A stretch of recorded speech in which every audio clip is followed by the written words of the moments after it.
Sangre. Estaba por todas partes. En sus manos, en el cristal roto, en el rostro pálido de Sofía que parecía congelado en un grito mudo. Mateo no recordaba cómo había irrumpido en aquel apartamento en las afueras de Sevilla, cómo su puño había chocado con la mandíbula de Ricardo, cómo éste se había desplomado como un saco de huesos. En sus oídos resonaba la voz penetrante y llena de odio de su hija. «Te metiste y arruinaste mi vida». Esas palabras le cortaron más que cualquier cuchillo. Vio el miedo en sus ojos, pero no miedo a Ricardo, sino miedo a él, a su propio padre. Miedo y rabia. Sofía se apartó cuando él intentó tocarla, su mirada llena de repulsión. Los policías, alertados probablemente por los vecinos, ya subían las escaleras, sus pasos resonando huecamente en el silencio del rellano. Mateo se quedó paralizado, mientras sus manos eran esposadas con el frío metal. La estaba salvando de un hombre que le ponía las manos encima. Pero ahora era el enemigo.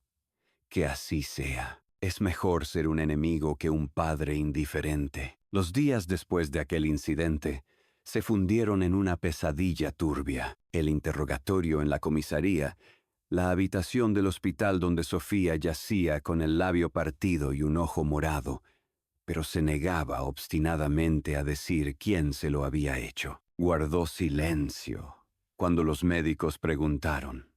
Guardó silencio cuando los policías intentaron obtener una declaración. Su silencio era más ruidoso que cualquier grito. Y cada vez que Mateo intentaba hablar con ella, sus ojos se llenaban de un odio helado. Lo culpaba a él, solo a él. ¿Por qué hiciste eso? Siseó una vez, cuando él le trajo zumo de naranja. Su voz era ronca, pero llena de veneno. Lo arruinaste todo. No entiendes. Él me quería. Mateo apretó los puños. ¿Querer? Ese individuo que la mantenía aterrorizada, que la hacía temblar con una sola mirada. Quiso gritar, sacudirla para que abriera los ojos, pero solo respondió en voz baja. Sofía, él te pegaba. Lo vi. No podía quedarme de brazos cruzados. Ella se giró. Sus delgados hombros temblaron. No sabes nada. Siempre lo arruinas todo. Siempre creíste que sabías mejor. Te odio. Esas palabras se clavaron en el corazón de Mateo como miles de fragmentos. Recordaba a Sofía, su única hija, como una niña pequeña, con grandes ojos marrones que no se separaba de él. Recordaba cómo reía cuando él la lanzaba por los aires, cómo lo abrazaba fuerte cuando tenía miedo. ¿Qué había pasado? ¿Dónde estaba esa niña? Sabía que todo había comenzado cuando ella conoció a Ricardo. Sofía siempre había sido terca, independiente, pero con Ricardo su terquedad se convirtió en una ceguera total. Mateo vio cómo su hija cambiaba. Se volvió retraída, nerviosa, dejó de hablar con sus amigos, faltaba a las clases de la universidad. Él intentó hablar con ella, le advirtió, pero ella simplemente lo ignoraba, llamándolo anticuado y controlador. Papá, simplemente no quieres que sea feliz. Le gritó a la cara cuando él intentó explicarle que Ricardo no era el hombre que ella necesitaba. Solo tienes envidia de que tengo a alguien que me entiende. Mateo entonces no supo qué responder. ¿Cómo explicarle a un hijo que ves peligro donde él ve amor? ¿Cómo demostrar que su comprensión eran cadenas que lenta pero inexorablemente se apretaban alrededor de su cuello? Intentó ser paciente, pero su paciencia se agotaba con cada moratón que notaba en sus brazos, con cada mirada asustada que ella le lanzaba a Ricardo cuando éste llamaba. Recordaba cómo una vez llegó a su casa sin avisar y vio en su muñeca una marca fina, apenas perceptible, de color violáceo. Sofía rápidamente escondió la mano a la espalda y mintió sobre una caída desafortunada. Quiso irrumpir en casa de Ricardo en ese mismo instante, pero se contuvo, esperando que Sofía lo entendiera por sí misma. Ese fue su error. Esperó demasiado después del incidente, cuando Ricardo presentó una denuncia policial acusando a Mateo de agresión. La vida de Sofía pareció desmoronarse por completo.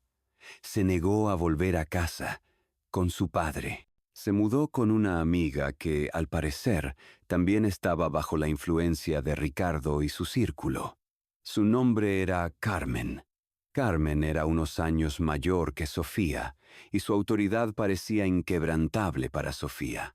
Carmen siempre decía que Mateo era demasiado estricto, que no le daba libertad a Sofía, y que Ricardo era su única oportunidad de verdadera felicidad. Mateo la llamaba todos los días, le enviaba mensajes, pero solo recibía silencio o frases cortas y despectivas. «Déjame en paz, papá. Ya lo arruinaste todo». Esas palabras lo perseguían. La veía apagarse, como sus ojos perdían el brillo, como su sonrisa se volvía forzada. Pero ella lo rechazaba obstinadamente, como si fuera un extraño. Intentó llegar a ella a través de conocidos comunes, a través de sus viejos amigos, pero todo fue inútil. Ricardo y Carmen habían creado un capullo impenetrable alrededor de Sofía, del que no penetraba ni un rayo de luz. Mateo se sentía impotente. Su corazón se encogía de dolor. Él, un hombre fuerte y seguro de sí mismo, dueño de una pequeña pero próspera empresa constructora en Sevilla, no podía con su propia hija. Era humillante e insoportable. Su abogado, un viejo amigo de la familia, Ramón, intentó convencerlo de que el caso podría ganarse si Sofía testificaba, pero Sofía se negó. Incluso declaró que Mateo había provocado a Ricardo, que había sido agresivo e inadecuado. Mentira. Una mentira pura y descarada que quemaba a Mateo por dentro. Recordaba a Sofía, sentada en la comisaría, mirándolo con una mirada vacía, cuando él intentaba explicar al investigador lo que realmente había sucedido. Su silencio fue la acusación más terrible. Se sentó en su apartamento vacío, mirando viejas fotografías. Aquí está Sofía, muy pequeña, en sus brazos, su cara manchada de helado. Aquí está ella, adolescente, con una sonrisa radiante, recibiendo su diploma de graduación. Recordaba cómo soñaba con ser arquitecta, cómo pasaba horas sentada sobre planos, llena de entusiasmo. Ahora todo eso parecía lejano, irreal. ¿Dónde estaba todo eso? ¿Dónde había ido su hija? ¿La había perdido para siempre? Sentía como si su propia casa se hubiera vuelto extraña para él, vacía y fría, sin su risa, sin su presencia. Un día, varias semanas después del incidente, Mateo recibió una llamada de Ramón. «Mateo, Sofía está en el hospital. De nuevo, esta vez es grave». El corazón de Mateo se encogió de miedo. Corrió al hospital. Sus piernas apenas le obedecían.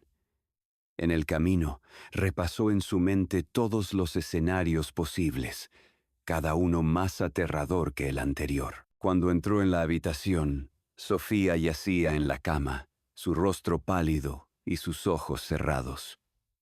En su brazo se veían las marcas de una vía intravenosa, y en su sien, un parche fresco. A su lado estaba Carmen, su amiga. La chica parecía asustada y confundida. Su maquillaje, normalmente brillante, estaba corrido por sus mejillas y su cabello desordenado. «¿Qué pasó?», preguntó Mateo. Su voz temblaba. Apenas podía respirar. Carmen levantó la vista hacia él, sus ojos llenos de lágrimas y culpa. Ricardo. Él. Él de nuevo. Ella intentó irse. Y él la empujó. Se golpeó la cabeza contra la mesa. Yo no sabía qué hacer. No pudo terminar la frase. Se cubrió la cara con las manos y sollozó, sus hombros sacudidos por sollozos silenciosos. Mateo sintió una ola de rabia subir dentro de él, tan fuerte que apenas podía contenerla. Quiso encontrar a Ricardo y destrozarlo, pero la contuvo. Ahora lo más importante era Sofía. Se sentó junto a la cama. Tomó su mano fría y delgada. Era tan frágil, tan indefensa. Le acarició el cabello, susurrando palabras de consuelo que quizás ella ni siquiera escuchaba, pero que él mismo necesitaba tanto. Sentía como su propio corazón se partía en pedazos de dolor y desesperación. Varias horas después, Sofía despertó. Sus ojos se abrieron lentamente y lo vio. Esta vez no había odio en su mirada, solo cansancio y dolor. Y algo más, algo parecido al arrepentimiento. «Papá», susurró. Su voz era débil, casi inaudible, como si tuviera miedo de que él desapareciera. «Estoy aquí, hija», respondió Mateo, y su voz se quebró. No pudo contener las lágrimas que corrían por sus mejillas, quemándole la piel. Sofía levantó lentamente la mano y le tocó la cara. Sus dedos estaban fríos, pero el toque era suave. Me duele tanto, papá». «Lo sé, mi pequeña. Lo sé», susurró él, presionando su mano contra su mejilla, sintiendo su fragilidad. En ese momento, algo cambió. El hielo que había congelado su relación comenzó a derretirse. Sofía pasó varios días más en el hospital. Mateo estuvo a su lado. No hizo preguntas, no reprochó. Simplemente estuvo. Le leía libros, le traía sus frutas favoritas. Simplemente se sentaba en silencio, observando su lenta recuperación. Y poco a poco, muy lentamente, ella comenzó a hablar. Contó sobre Ricardo, sobre cómo al principio había sido tan atento, tan cariñoso, cómo la hacía sentir especial, única, cómo le regalaba flores y le decía palabras bonitas que ella tanto quería escuchar, y cómo, poco a poco, su amor se había convertido en control, en celos, en golpes. Confesó que le tenía miedo, pero aún más miedo a quedarse sola, miedo de que si lo dejaba, lo perdería todo. Contó cómo él la había convencido de que Mateo no la entendía, que quería controlarla, que arruinaría su felicidad. Confesó que le creyó, porque le resultaba conveniente creer que la culpa era de otra persona y no de ella misma, que ella misma se había equivocado. Contó cómo Ricardo la había aislado gradualmente de sus amigos, de su familia, de todo lo que era importante para ella, convenciéndola de que solo él podía protegerla. «Fui tan tonta, papá», susurró una vez, mirando al techo, sus ojos llenos de lágrimas. Las lágrimas corrían por sus sienes, dejando rastros húmedos en la almohada. «Intentaste advertirme, y yo no escuché. Pensé que sabía más.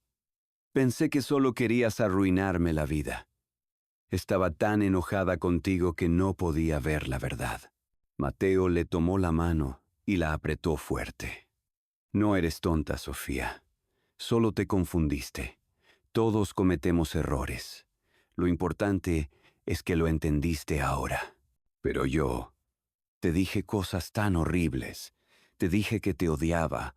Te aparté cuando intentabas ayudarme.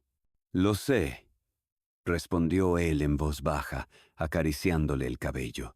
Pero nunca dejé de amarte, ni por un segundo. Mi amor por ti es más fuerte que cualquier resentimiento. El día que Sofía fue dada de alta del hospital, no fue a casa de su amiga Carmen, quien, por cierto, después del incidente con Sofía, comenzó a reevaluar su propia relación con Ricardo y su influencia. Sofía fue a casa, a su antigua habitación, que la esperaba, intacta, desde el día en que se fue. Los primeros días fueron difíciles. Estaba retraída, a menudo lloraba, se despertaba por las noches con pesadillas, atormentada por los recuerdos. Pero Mateo estuvo a su lado. Le preparaba sus comidas favoritas, veía viejas películas con ella, simplemente estuvo, creando a su alrededor una atmósfera de calma y seguridad. Vio cómo ella regresaba gradualmente a la vida, cómo la chispa volvía a sus ojos, cómo empezaba a sonreír, primero tímidamente, luego con más confianza. Vio cómo volvía a tomar sus lápices y a dibujar, como antes, perdiéndose en la creatividad. El caso de Ricardo aún estaba en el aire. Él continuó insistiendo en la acusación de agresión, intentando desprestigiar a Mateo. Pero ahora Sofía estaba lista para hablar. Testificó contra Ricardo, contando toda la verdad sobre su crueldad, sus manipulaciones, cómo la había golpeado. Fue difícil, doloroso. Cada vez que recordaba los detalles, su voz temblaba y sus ojos se llenaban de lágrimas. Pero lo hizo. Luchó por sí misma, y Mateo estaba orgulloso de ella. Vio en ella a la chica fuerte e independiente que una vez había conocido. El proceso judicial fue largo y agotador. Ricardo intentó presentar a Sofía como una mentirosa y a Mateo como un padre agresivo que no controlaba sus emociones y se metía en la vida de los demás. Su abogado intentó retratar a Mateo como un tirano que siempre había oprimido a su hija. Pero la verdad, finalmente, prevaleció. El testimonio de Sofía, respaldado por el testimonio de Carmen, quien finalmente encontró la fuerza para decir la verdad, y los informes médicos fueron irrefutables. Ricardo fue declarado culpable de violencia doméstica y sentenciado a prisión, y los cargos contra Mateo fueron retirados. Cuando salieron de la sala del tribunal, Sofía abrazó fuertemente a su padre. Su abrazo estaba lleno de sincera gratitud y amor. «Gracias, papá», susurró, su voz llena de emoción. «Gracias por no rendirte. Gracias por salvarme. Tenías razón. Siempre tuviste razón». Mateo la apretó contra sí, sintiendo cómo su corazón se llenaba de calidez y alivio. Para eso había vivido. Para eso había estado dispuesto a convertirse en un enemigo. Por este momento, había pasado por todo ese calvario. La vida no volvió a la normalidad de inmediato. Las cicatrices permanecieron. Sofía continuó trabajando con un psicólogo para lidiar con el trauma, con el sentimiento de culpa por no haber escuchado a su padre. Regresó a la universidad, pero ahora sus prioridades habían cambiado. Se volvió más fuerte, más sabia, su mirada más reflexiva. Comprendió que el amor verdadero no es control ni dolor, sino apoyo y respeto, y que su padre siempre la había amado con ese tipo de amor. Una tarde, mientras estaban sentados en la terraza, observando el atardecer sobre Sevilla, el cielo se teñía de tonos naranja, fuego y púrpura, y el aire estaba impregnado del aroma de las flores nocturnas. Sofía se volvió hacia él, sus ojos brillando a la luz del sol poniente. «Sabes, papá», dijo, su voz era suave pero firme. «Pensé que habías arruinado mi vida. Te culpé de todo, Pero tú la salvaste. Y yo, lamento tanto no haberte escuchado antes. Estaba ciega. Mateo sonrió, sus ojos llenos de ternura. Lo importante es que escuchas ahora, hija, y que lo entendiste. Ella le tomó la mano, sus dedos entrelazados con los suyos. Sé que aún hay mucho por delante. Ricardo saldrá, y tengo miedo. Los documentos de la universidad son un lío, y a veces todavía dudo de mí misma, papá. Pero no tengo tanto miedo como antes, porque ahora sé que te tengo a ti y que no estoy sola. El sol se hundió por completo en el horizonte, y las primeras estrellas se encendieron sobre la ciudad. Les esperaba una nueva vida, llena de desafíos y oportunidades. La incertidumbre flotaba en el aire, pero ahora estaban listos para enfrentarla juntos.